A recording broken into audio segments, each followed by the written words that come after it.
Bonjour à toutes et à tous et bienvenue pour cette bonne nouvelle de la semaine. Aujourd'hui, je voudrais vous emmener dans l'Évangile selon Jean, au chapitre 9 et à partir du verset 4. C'est Jésus qui parle, il dit ceci. Il faut que je fasse, tandis qu'il est jour, les œuvres de celui qui m'a envoyé. La nuit vient où personne ne peut travailler. Pendant que je suis dans le monde, je suis la lumière du monde. Après avoir dit cela, il cracha à terre et fit de la boue avec sa salive. Puis il appliqua cette boue sur les yeux de l'aveugle et lui dit « Va et lave-toi au réservoir de Siloé, qui signifie envoyé. » Il y alla, se lava et s'en retourna, voyant clair. Amen.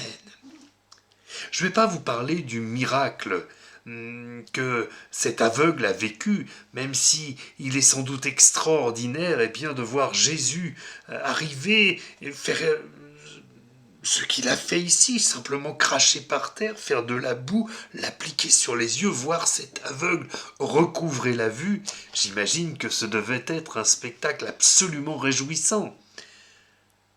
Je voudrais vous parler de la nuit qui tombe. Vous voyez, j'ai dû allumer les lumières, il est déjà un peu tard et même s'il y a encore un peu de jour à l'extérieur, la nuit tombe. La nuit vient, dit Jésus, où personne ne peut travailler. Vous me direz, mais quel est le sens de cela?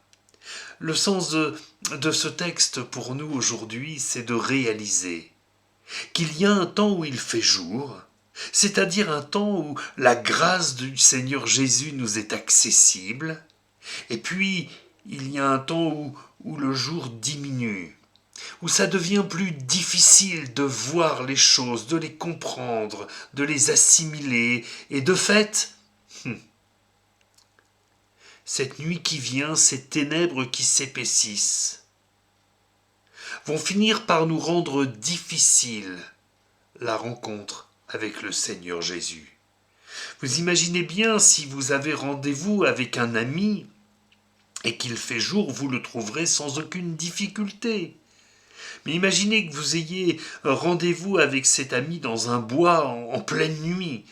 Vous risquez d'avoir du mal à le trouver, peut-être même de vous perdre. Eh bien, j'ai envie de vous dire que si vous ne rencontrez pas Jésus parce que les ténèbres s'épaississent, que vous avez laissé le temps avancer, eh bien oui, en effet, vous risquez de vous perdre, et ça n'est même pas seulement un risque, c'est une certitude, vous serez perdu. La confrontation, la rencontre avec le Seigneur Jésus, c'est ce qui a permis à cet aveugle de recouvrer la vue, certes, mais bien plus encore. C'est ce qui lui a permis de découvrir la foi. Qu'est-ce que c'est rencontrer Jésus? Eh bien, c'est un peu comme cette rencontre entre la salive de Jésus et la terre. La salive seule, c'est une chose, c'est le symbole de ce qui sort de la bouche, c'est la parole, et puis elle rencontre la terre. Et là, quand il y a cette rencontre entre la terre et ce qui sort de la bouche de Jésus, alors quand c'est appliqué sur une vie, eh bien le miracle se produit.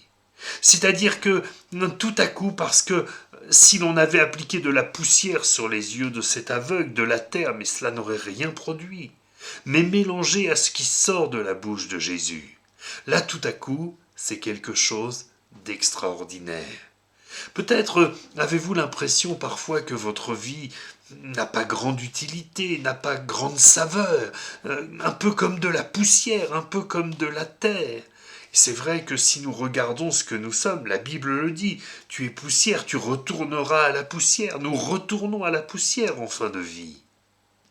Mais il y a plus grand que cela. Notre poussière peut rencontrer ce qui sort de la bouche de Jésus, sa parole.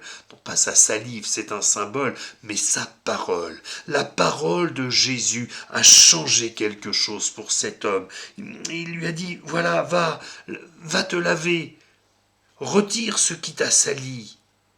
Et tu vas voir, peut-être il y a des choses qui ne nous sont pas accessibles aujourd'hui. Peut-être il y a des choses, des réalités de Dieu que nous n'arrivons pas à percevoir. Nous avons besoin d'être lavés. Oh, Le Seigneur ne nous envoie pas aujourd'hui à quelques réservoirs, quelques lavoirs ou que sais-je encore, ni même à un robinet.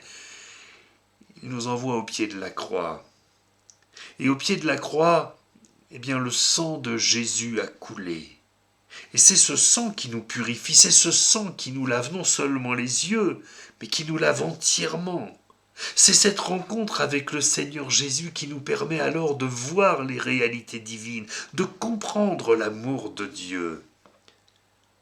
Si je vous dis qu'à l'autre extrémité de la terre, il y a quelqu'un qui vous aime éperdument, à moins que vous ayez une amoureuse ou un amoureux transi qui se soit exilé dans l'autre hémisphère, vous aurez du mal à le croire. Et même si vous le croyez, est-ce que cela va changer quelque chose pour votre vie? Mais si vous réalisez à quel point Dieu vous aime, lui qui n'est pas à l'extrémité de la terre, mais qui est tout près de vous, qui vous tend la main, si vous réalisez à quel point il a été prêt à tout pour vous, il a donné son Fils unique, Jésus-Christ, afin que son sang soit versé sur le bois de la croix et que vous soyez purifiés de tous vos péchés. Ça, c'est une preuve d'amour extraordinaire. Vous ne le connaissiez pas, il vous aimait déjà. Vous ne l'aimiez pas encore. Il donnait ce qu'il avait de plus précieux pour vous. Alors oui, la nuit vient. La nuit vient où la rencontre ne sera plus possible, mais il fait encore jour. Jésus est encore aujourd'hui, comme il le dit dans ce texte que nous avons lu, il est encore la lumière du monde. Il est encore celui qui veut éclairer vos ténèbres, il est encore celui qui veut vous donner de l'espoir, il est encore celui qui veut chasser vos peurs. Vous savez, parfois, quand un enfant a des terreurs nocturnes, il a besoin qu'on laisse la lumière dans sa chambre. Eh bien, je ne sais pas si vous avez des terreurs nocturnes ou des terreurs tout court, mais si vous avez Jésus dans votre chambre, je ne parle pas d'un crucifix accroché au mur, mais si vous avez conscience de la présence du Seigneur Jésus à vos côtés, alors il est la lumière dans votre vie. Fini les terreurs nocturnes, fini tout ce qui peut vous terrifier, vous écraser, vous lier, vous rendre esclave. Il a payé pour que vous soyez libres. Quelle merveille! Alors, chers amis, n'attendez pas qu'il fasse complètement nuit, n'attendez pas qu'il soit trop tard. Il est question dans la parole d'un temps où les portes du ciel se fermeront, où des gens frapperont en disant « Seigneur, Seigneur, mais nous, on a entendu parler de toi. » Peut-être quelqu'un dira en tapant la porte « Mais Seigneur, toutes les semaines, j'écoutais la bonne nouvelle de la semaine. » Et le Seigneur de dire à ces personnes « Mais je ne vous ai jamais connu. Vous avez écouté ma parole, mais vous ne m'avez pas donné votre cœur. Vous avez attendu que la nuit tombe en pensant toujours que vous aviez le temps. Puis la nuit est tombée et vous ne m'avez pas trouvé. Alors, chers amis, je vous exhorte à être réconciliés avec le Seigneur, à faire la paix avec lui, à venir vous réchauffer dans sa présence, vous éclairer à sa lumière. Que le Seigneur Jésus vous bénisse. Voulez-vous que nous prions quelques instants? Fermons nos yeux. Seigneur notre Dieu, merci pour cette parole extraordinaire. Merci Seigneur, parce que tu veux encore sauver des âmes, tu veux encore secourir ceux qui sont perdus, tu veux encore, et le temps est encore un temps de grâce, ta lumière luit encore dans ce monde. Merci, merci pour nos amis qui écoutent cette parole. Donne-leur, Seigneur, d'avoir la force de faire ce choix de te suivre, de te recevoir comme leur sauveur. Merci Père, au nom de Jésus-Christ. Amen. À très bientôt pour une autre bonne nouvelle de la semaine.